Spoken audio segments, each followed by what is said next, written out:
অবশেষে ফ্যাসিস্ট হাসিনার ৫ গোলাম ঢাবির উপাচার্য তাকে ছাত্ররা পদত্যাগ করতে বাধ্য করেছিল।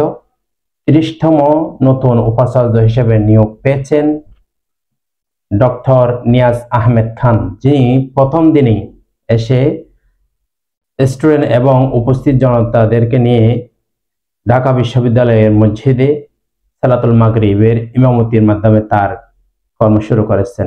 আলহামদুলিল্লাহ, বাংলাদেশের মানুষ এরকম একজন শিক্ষিত পার্সনকে চেয়েছিল, যিনি বিশ্বের বিভিন্ন বড় বড় বিশ্ববিদ্যালয় থেকে পিএইচডি ডিগ্রির প্রাপ্ত।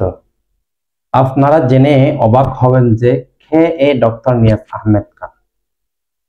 তিনি চট্টগ্রামের লোহাগাড়া উপজেলার সুন্নতির একটি মুসলিম পরিবারে জন্মগ্রহণ করেন।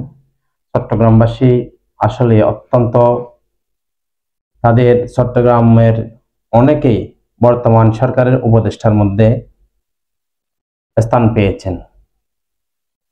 সকলেই দোয়া করবেন যাতে করে তিনি তার দায়িত্ব সুন্দরভাবে পালন করতে পারে।